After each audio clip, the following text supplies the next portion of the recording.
Alright, ayun.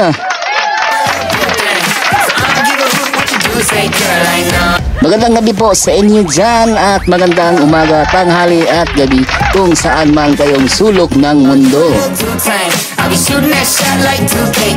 Ang video na to hati-latin kay Des TV. Nasa description lang po ang kanyang channel. Pakibisita na lang at pakisubscribe na lang ang kanyang channel. Ayun, alright.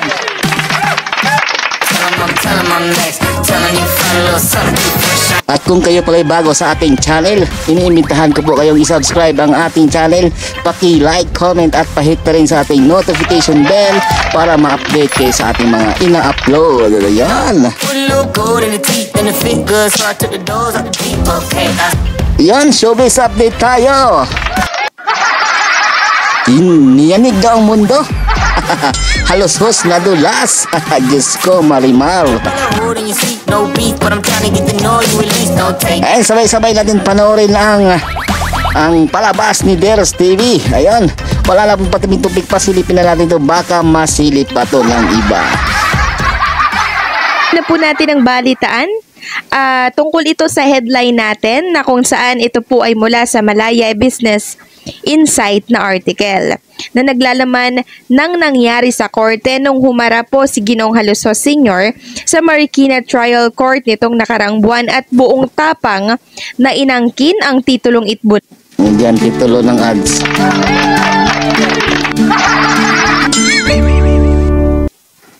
Siya daw ang nagmamay-ari ng Itbulaga.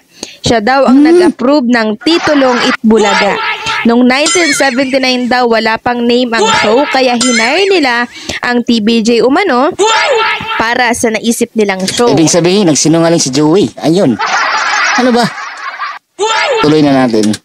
Ang ginigiit po nila, empleyado nila ang TBJ, kaya kahit anong gawin ng trio, mapatitulo, or segment man yan, na naisip po ng trio under sa kampanya umano nila, ay kanila na daw yun, no? So, taliwas sa katotohanan na dahil wala pa po ang tape, naka 2 years na po ang TBJ sa ere. Gamit ang titulong Itbulaga taong 1979. So, 1981 dumating ang tape upang mag-produce sa TBJ na show.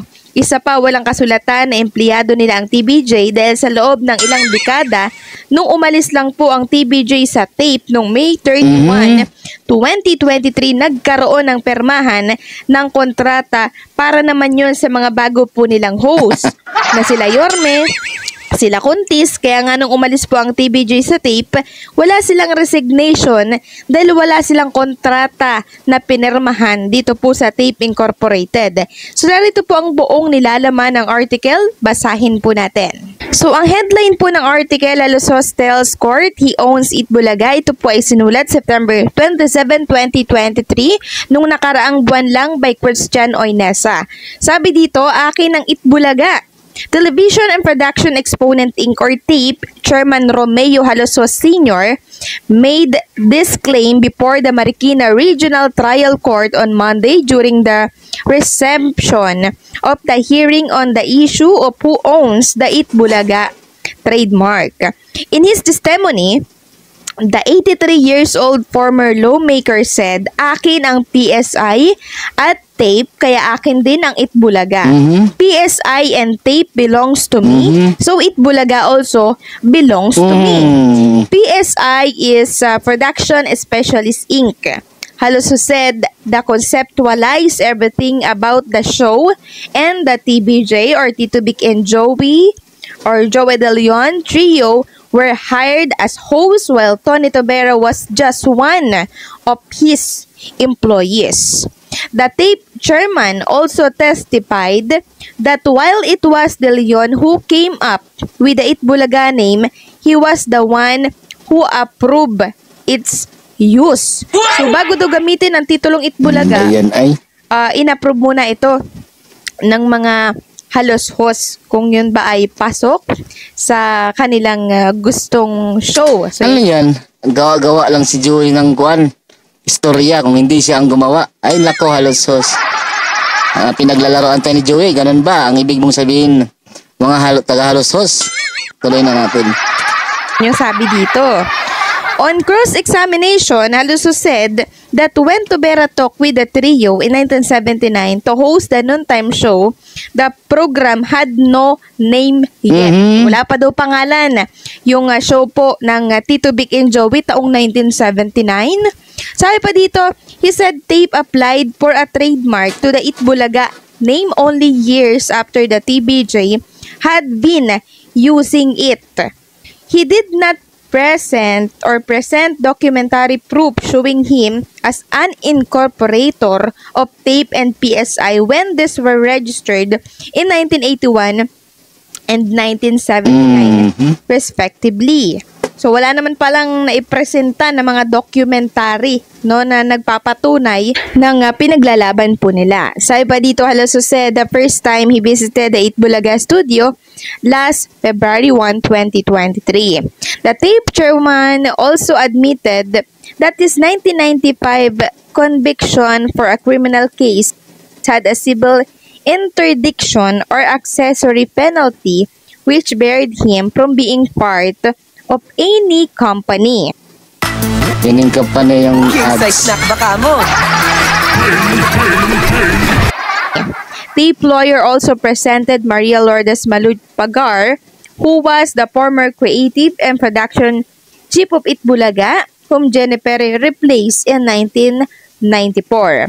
Pagar testified that Perry was an employee of Tape and that all creations were owned by Tape being the employer. So, yun po yung gusto po nilang palabasin na empleyado po nila si Mama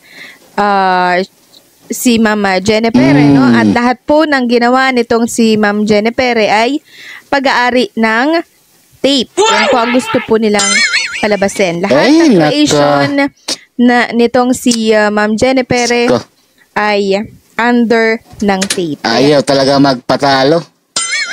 Ang kining talaga yung kuan. Trademark. Isko Marimar. Sila daw may-ari nun. She also insisted that Tape is the registered owner of the Itbulaga trademark. So, na-register po nila yan. Yes, pero sa classification Merchandise, siguro. sa classification po ng for goods, no, hindi po sa entertainment services. Kung tutuusin, dapat hindi nga po nila ito gamit kasi for goods, for merchandising dapat, no? Pero hindi po for entertainment services. Pero ang nakakapagtaka, bakit nila ito gamit? Gayong mali naman pala yung pinaregister nila. Diba? Hindi po for entertainment services. Sabi pa dito on cross-examination, she admitted that Perry was not a regular employee because she was paid under a confidential payroll, which is different from the regular payroll. She also could not produce any written employment contract for payroll. The former head creator also admitted that IBO wrote a letter to Tape stating that the ownership issue of the Itbulaga name is still pending and has yet to be resolved by the Bureau of Legal Affairs. So, ayan po, no? Nagpadala po ang IPO ng liham dito po sa Halusos upang sabihin na wala pa po silang ini-issue na ownership kung sino ba yung nagmamay-ari nitong titulong Itbulaga. Still pending pa din na po. Yan po ang ayon dito. So, para ang dating po na baliktad po ang Tito Vic and Joey, no, sa testimonya po ni Sir Halusos Sr. Kasi taong 1979 po ay wala pa po ang tape niyan. Naka 2 years na po sila bago pa man po mag-produce ang tape sa kanila. Taong 1981. Umeere na po ang TBJ noong taong 1979. So, isa lang naman po yung gusto po nilang mangyari na sila po ang puno at dulo ng titulong Itbulaga. No? Yun po ang nakikita ko kasi pinagpipilitan po nila yung kanila. So, para na lang pong inamin po ni Mr. Romeo Halusos Sr. na si Joey De Leon po talaga ang gumawa ng titulong Itbulaga kasi nakasulat dito, the tape chairman also testified that while it was De Leon who came up with the Itbulaga name, he was the one who approved yun naman its pala. use. So parang Madulas. inamin niya po dito na si Joey De Leon talaga ang gumawa ng titulong Itbulaga at inapprove niya lang daw. Eh di lumabas din ang totoo na si Joey De Leon ang gumawa ng titulong Itbulaga. Pero pinagpipilitan po nila na employee po nila itong TBJ at lahat ng creation po ng TBJ ay kanila daw kasi empleyado daw nila ito.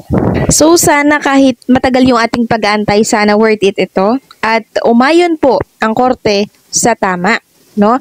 Na si Joey De Leon po talaga ang nag-create nito. Sana salain po nilang mabuti ang mga detalye. Dahil once na pumanig po ang katotohanan sa TBJ, ibig sabihin lang nito na ang batas sa atin ay tunay na may pagpapahalaga Yes. sa pagmamay-ari po ng iba.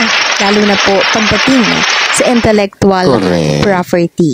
So ano po ang masasabi Ay, niya sa nako, halos hos. Ano mga pinapalabas niyo? Ibig sabihin, si Joey, si Master Team niyo, gumagawa ng istorya? Ay, nako. Ayaw talaga magpatalo. Diyos mio, marimar. Ayun, kung kayo pala bago sa ating channel, inimitahan ko po kayong i-subscribe ang ating channel. Paki-like, comment at pahit na rin sa ating notification bell para ma-update kayo sa ating mga ina-upload. And guys, paka-subscribe na lang po kay Ders TV. Nasa description lang po ang kanyang channel. Hanggang sa muli, ang Cool TV ang iyong lingkod, babush.